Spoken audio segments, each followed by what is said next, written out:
안녕하세요. 매일 새로운 사연을 전하는 읽어주는 사연 라디오입니다. 구독과 좋아요, 많은 공유 부탁드립니다. 오늘의 사연 시작하겠습니다. 안녕하세요. 눈에 넣어도 아프지 않을 딸아이 하나를 키우고 있는 30대 여성입니다. 아이를 볼 때마다 이렇게 하나 키우기도 힘든데 어머니는 어떻게 저랑 오빠들을 키우셨나. 그런 생각이 들면서 감사한 마음이에요.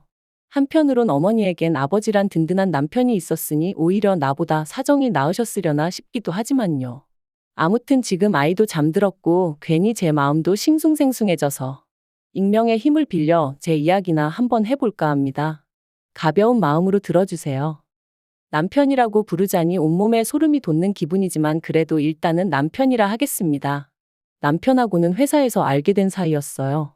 타 회사에서 이직을 해왔다는 남편이 저희 부서에 합류했는데 그때 제가 많이 도와줬지요. 다만 제 딴에는 남편이 낯을 가리는 게 눈에 뻔히 보여서 나름대로 잘 적응하라고 먼저 말 걸어주고 챙겨주고 했던 건데 남편은 제가 자기한테 관심이 있어서 그러는 줄 알았다나요? 그러면서 실은 자기도 저에게 호감이 있었다더니 급기야는 데이트 신청까지 해왔는데 황당하고 어이가 없었죠. 하지만 그렇다고 싫은 티를 내자니 괜히 어색해질 것 같기도 하고 그래서 나름대로 상황을 잘 무마시켜 보려고 데이트를 하게 되었습니다. 그런데 회사 안에서만 보던 남편과 회사 밖에서 본 남편은 무척이나 다르더라고요. 회사 안에서는 말수도 적고 뭔가 조심스러웠다면 밖에서는 농담도 잘하고 싹싹하고 무엇보다 어찌나 애정 공세를 퍼부어댔는지 몰라요. 그래서 결국 얼마 후부터 저는 남편과 다른 동료들의 눈을 피해 연애를 시작했는데 솔직히 그때만 해도 결혼까지 하게 될 줄은 꿈에도 상상하지 못했네요. 결혼 당시 시댁이나 친정이나 형편이 넉넉한 편은 아니었기에 특별히 큰 도움을 받은 건 없었어요. 다만 남편이나 저나 모아둔 돈은 꽤 있었기에 둘이 모은 돈을 합하고 거기다 대출까지 받으니 비록 전세긴 했어도 서울에서 신혼살림을 시작할 정도는 되었죠. 야무지고 알뜰살뜰 살다 보면 10년 안에 서울에 있는 아파트 한 채는 마련할 수 있겠지. 그런 꿈을 꾸며 신혼을 이어갔습니다. 그때만 하더라도 저희 두 사람 앞에 행복한 미래만이 기다리고 있을 줄 알았지. 이렇게 제가 영원히 남편을 증오하게 될 줄은 몰랐네요. 저는 어려서부터 아이는 둘쯤 낳고 싶었고 그렇기에 결혼 전에도 남편에게 몇 번이나 그런 이야기를 했었어요. 요즘 너도 나도 먹고 살기 힘들어서 애는 안 낳겠다 하지만 나는 그래도 둘은 낳고 싶다고. 내 아이들한테 이 세상이 얼마나 즐겁고 멋지고 아름다운 곳인지 보여주고 싶다 말이죠. 그리고 제가 이런 이야기를 할 때마다 남편은 자기도 마찬가지라며 아이들에게 부끄럽지 않은 부모가 되자 했었고요. 그런데 막상 결혼한 지 1년이 지나 제가 이제 아이를 가졌으면 좋겠다 하니 남편이 꼭 아이를 가져야겠냐는 거예요. 자기는 좀 자유롭게 살고 싶다면서 말이죠. 저는 생각지도 못한 남편의 발언이 어이가 없었고 급기야는 화도 났어요. 그래서 갑자기 그렇게 말을 바꾸면 어떡하냐고 나는 아이 없는 부부 사이라는 건 생각해 본 적도 없다 그랬습니다. 그런데 남편이 그럼 뭐 지금이라도 헤어져 줄 거냐 그러는데 그때 받은 충격은 이루 말을 할 수가 없었죠. 그리고 그렇게 며칠 동안 저는 남편과 말 한마디 섞지 않았습니다. 남편은 말이 헛나왔다 하면서도 진심 어린 사과는 하지 않았고 오히려 저를 예민한 여자로 몰고 갔으니까요. 그리고 전 그런 남편의 태도에 더 크게 상처를 받았죠. 사랑해서 결혼했고 그래서 아이가 갖고 싶은 건데 이렇게 비참한 기분까지 느껴야 하는 건지. 정말 시도 때도 없이 제 신세가 불쌍해서 눈물이 다 나더라니까요. 하지만 이혼을 결심하기도 쉽지 않았어요. 비록 당시에는 제가 타 회사로 이직을 한 이후이긴 했지만 그래도 제 인맥이 남편 인맥이나 다름없었고 제가 결혼할 때 누구보다 기뻐하셨던 친정 부모님을 생각하면 어떻게든 잘 사는 모습만 보여드리고 싶었으니까요. 그런데 그렇게 이러지도 저러지도 못하고 어느덧 한 달쯤 흘렀을 무렵 저는 또 한 번 크게 놀랄 수밖에 없었습니다. 제가 임신했다는 사실을 알게 되었거든요. 비록 남편과 사이는 좋지 않았지만 그래도 남편이 애아빠이니 말을 안 할 수가 없잖아요. 그래서 화해도 할 겸 작은 선물 상자를 사서 그 안에 두 줄로 표시된 임신 테스트기를 넣어 식탁에 올려두었어요. 인터넷에서 보니까 이렇게 해두면 남편들이 너무 좋아서 소리를 지르거나 감격에 눈물을 흘리거나 하더라고요. 그리고 저도 솔직히 남편하고 사이가 안 좋은 와중이긴 했어도 남편도 다른 남편들과 비슷한 반응을 보이지 않을까 은근히 기대를 하고 있었죠. 그런데 몰래 안방문 뒤에 숨어서 지켜본 남편의 반응은 너무나 당혹스러웠습니다. 그건 기뻐하는 사람도 감동한 사람도 아니고 말 그대로 좌절하고 화가 난 사람의 모습이었거든요. 뱃속의 아이에겐 미안했지만 남편이 너무 미워서 지워버릴까 그런 마음마저 들었어요. 하지만 친정부모님은 남편이 너무 크게 놀라서 그랬을 수도 있다며 저더러 임신하면 원래 기분이 크게 오르락내리락 하는 법이라고 제가 오해한 거라 하셨습니다. 시부모님 또한 말씀하시길 남편이 원래 무딘 구석이 있지 않냐면서 저더러 별거 아닌 일을 크게 키우지 말라셨고요. 하지만 이후로도 남편이 보인 반응은 제가 알고 있던 태어날 아이를 기다리는 아빠의 모습과는 많이 달랐고 저에게도 하루가 다르게 무심해져만 갔네요. 그러다 하루는 남편이 샤워를 하러 들어갔을 때였습니다. TV를 보는데 홈쇼핑에서 젖병 소독기를 팔고 있더라고요. 그리고 그 가격이 제가 인터넷에서 봤던 것보다 훨씬 저렴했어요. 그래서 얼른 사야겠다는 생각이 들어 제 핸드폰을 찾는데 도대체 이 핸드폰이 어디로 간 건지 아무리 찾아도 안 보이는 거예요. 반면에 남편 핸드폰은 소파 위에 있었기에 일단은 주문부터 하자는 생각으로 핸드폰을 켰습니다. 패턴으로 잠겨 있긴 했지만 연애 때부터 늘 똑같은 패턴이라 쉽게 풀 수 있었고요. 그리고 홈쇼핑 전화번호를 누르려던 순간 어째서인지 메신저가 제 눈에 들어왔고 지금도 왜 그랬는지는 모르겠는데 한번 확인해보고 싶은 충동이 들대요. 그런데 다행이라고 해야 할지 메신저에는 의심할 만한 건 아무것도 없었어요. 그래서 왠지 모를 안도를 하고 통화 목록을 보는데 어떤 한 사람만 성도 없이 딱 두 글자 이름으로 저장이 되어 있는 게 아니겠어요? 그리고 좀 살펴보니까 하루에도 3-4번 넘게 통화를 주고받은 흔적까지. 뭐라 콕 집어 말할 수는 없었지만 기분 나쁜 예감에 제 심장이 벌렁벌렁 뛰더라고요. 저는 그 전화번호를 얼른 옮겨 적어 이튿날 남편이 출근하기가 무섭게 제 핸드폰에 저장을 했어요.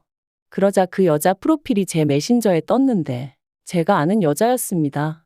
남편의 오래된 동창이라며 저희 연애할 때 몇 번 술도 같이 마시고 결혼식에도 왔던 친구였죠. 그러니 제 의심은 확신으로 커질 수밖에 없었습니다. 저도 아는 남편의 친구인데 생판 다른 이름으로 저장해놓고 주고받은 메신저는 하나도 없는데 하루에도 몇 번씩 통화는 주고받았다는 게 어떤 식으로 생각해도 말이 되질 않더라고요.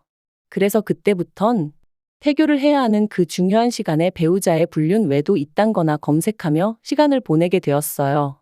확실한 증거도 없고 혹시나 뱃속의 아이가 잘못될까 싶어 제대로 욕 한 번 못하고 울지도 못하면서 말이죠.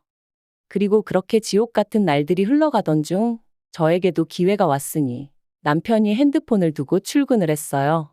가지러 올 만한 상황이 안 된다며 저한테 가져다 달라 했지만 저는 제 불러온 배를 핑계로 못 간다고 핸드폰 없이 하루 지낸다고 죽는 거 아니지 않냐고 참으라 했죠.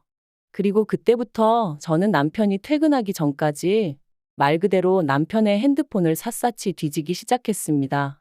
뭐라도 하나만, 확실한 하나만 나와라. 그게 남편이 바람을 폈다는 증거든 아니면 결백하단 증거든 제발 확실한 하나만 나와달라고 마음속으로 빌면서 말이죠. 그리고 다행히 제 바람이 통했는지 남편의 핸드폰에서 숨겨진 폴더를 찾았는데 그 안에는 남편과 상간녀의 구역질나는 대화들이 가득했어요. 참고로 메신저도 사람들이 많이 쓰는 메신저가 아닌 커플들끼리만 쓰는 그런 메신저를 쓰고 있었더군요. 제가 연애 때 우리도 다른 커플들처럼 한번 이거 써볼까 했을 땐 유치하다며 싫다 했던 그 메신저였죠. 저는 대화 내용과 둘이 서로 주고받은 사진들을 전부 다 동영상으로 찍고 내친 김에 남편의 친척들과 친구들 그리고 지인들의 연락처까지 전부 다 제 핸드폰으로 옮겼습니다. 여차하면 남편이 어떤 인간인지 낱낱이 까발릴 생각이었거든요. 그리고 속에서 끓어오르는 화를 누르며 어떻게든 제 감정을 다스리려 했어요.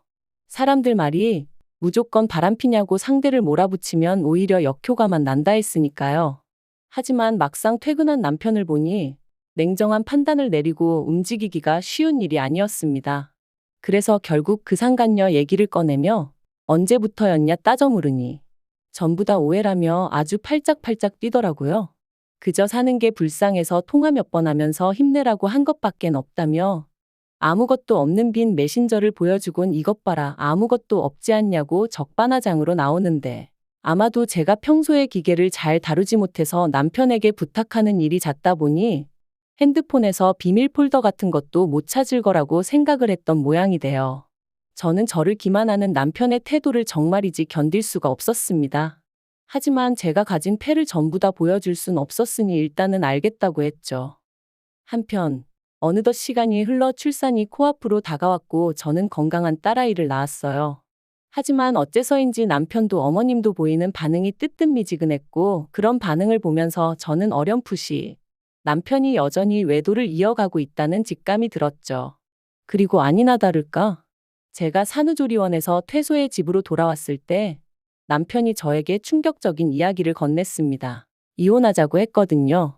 저에 대한 마음이 식었다면서 제가 여자로 안 보인다나요? 제가 남편더러 어떻게 나한테 그런 말을 할 수 있냐. 울지 않으려고 했는데 눈물이 쏟아져서 사실 말도 제대로 못했어요. 하지만 남편에게 내가 싫어도 우리 딸을 봐서 참고 살 순 없겠냐 뭐 그렇게 말했던 것 같아요. 그런데 남편이 솔직히 자기랑 어디 하나 닮은 것 같지도 않고 정이 안 간답니다. 저야 10달 품고 있기라도 했지만 자기는 애랑 시간을 보냈으면 얼마나 보냈다고 정이 가네 안 가네 소리를 하는 건지 어이가 없더라고요. 그래서 결국 저도 악에 받쳐서 당신이 사람이냐 소리를 질렀어요. 그랬더니 그래 나 사람하냐 그러니까 이혼하자고 하며 더 크게 소리를 지르는데 정신 똑바로 차려야지 이러다 정말 일 나겠구나 싶더라니까요. 결국 저는 수소문 끝에 동네에 있는 이혼 전문 변호사를 찾아갔습니다. 그리고 그간 누구에게도 말하지 못했던 남편의 외도 사실과 함께 제가 나름대로 수집해 놓은 증거를 보여주었어요. 그랬더니 변호사가 정말 마음고생 많이 하셨겠다면서 자기가 끝까지 옆에서 같이 싸워줄 테니 포기만 하지 말라대요. 생각지도 못한 사람에게 위안을 받은 기분이었습니다. 그리고 이후로는 착수금을 입금하기가 무섭게 일이 일사천리로 진행되었죠. 남편은 이혼 이야기를 던져놓고 집을 나갔는데 당시 저는 남편이 시댁에 있는 줄로만 알았습니다. 하지만 이 또한 어머님이 남편을 감싸주고 계셨던 거고 실은 상간녀 집에 있었더라고요. 어머님한테도 어찌나 배신감이 들던지. 하지만 결과적으론 그게 저에게는 오히려 유리하게 작용했어요. 저는 상간녀 소송을 위해 상간녀의 정보가 필요했고 확실히 해두고자 상간녀가 사는 동네에 3번이나 찾아갔었는데 거기서 두 사람이 같이 팔짱을 끼고 거리를 걷고 마치 부부처럼 행세하는 사진을 찍을 수 있었거든요. 상간녀 소송부터 이야기하자면 결국 저는 3천만 원을 받아냈습니다. 남편이 저더러 돈독이 올랐다며 속이 후련하냐길래 후련하겠냐고 나는 이제 시작이니 이 정도로 열내지 말라고 했죠. 그리고 이혼. 사실 이혼해주지 말까? 어떻게든 버티고 살까 그런 생각도 안 한 건 아니었어요. 하지만 남편을 보면 속에서 구역질이 올라올 만큼 분노가 치밀었고 ATM이다 생각하고 살자니 얼마나 돈을 잘 벌어오는 것도 아닌데 그 돈 몇 푼 때문에 같이 살면서 스트레스를 받아야 하나 싶더라고요. 그래서 이혼을 결심했습니다. 남편은 안 지나서나 제가 이혼해주기만을 바라고 있었던지라 합의를 하는 건 어렵지 않았어요. 저는 결혼할 때 제가 가져온 8천과 위자료 3천을 원했습니다. 변호사 말로는 결혼 기간이 짧아서 사실 3천을 받아낼 수 있을지는 모르겠다. 좀 더 현실적인 금액을 부르는 게 좋겠다 했지만 남편이 이혼만 손꼽아 기다리는 걸 알았기에 저도 믿질 거 없단 생각으로 3천을 불렀네요. 그리고 역시나 제 예상대로 남편은 순순히 제 말대로 하겠다 하대요. 그리고 저는 어머님에게도 위자료를 청구했습니다. 아들인 남편의 외도 사실을 아시고도 숨겨주셨으니 저희 혼인관계가 파탄에 이르는데 일조하신 거나 마찬가지셨으니까요. 그리고 역시나 남편의 성화 덕분이라고 해야 할지 어머님이 1,000만 원 보내셨더라고요. 이 외에도 여러 가지로 합의를 마친 저희는 이혼 소송을 신청했고 이후로 조정 과정을 거쳐 한 달 만에 남남이 되었어요. 하지만 저에게 남은 거라곤 세 사람에게 받아낸 위자료 7천이 전부였고 계속해서 끓어오르는 울분은 어쩔 수가 없더라고요. 그런데 정말 신이 존재하긴 하는 건지 정확히 남남이 된 지 6개월 만에 지인을 통해 남편의 소식을 듣게 되었습니다. 이혼 당시 저랑 남편이 왜 이혼하게 되었는지 저희를 아는 직장 동료들이나 지인들이 정확히 알기를 바랬어요. 만약 그 사람들과 인연이 끊어지게 된다면 그건 제가 아니라 남편이어야 한다고 생각했으니까요. 참고로 저희 남편은 불우한 학창 시절을 보낸 탓에 친구라곤 직장 동료들이 전부입니다. 그래서 그들 중 가장 입이 가벼운 사람에게 저희가 어쩌다 이혼하게 된 건지 전부 다 털어놓았어요. 비밀로 해달라고 해도 어차피 말하고 다닐 게 분명했기에 꼭 비밀로 해달라고 신신당부도 했고요.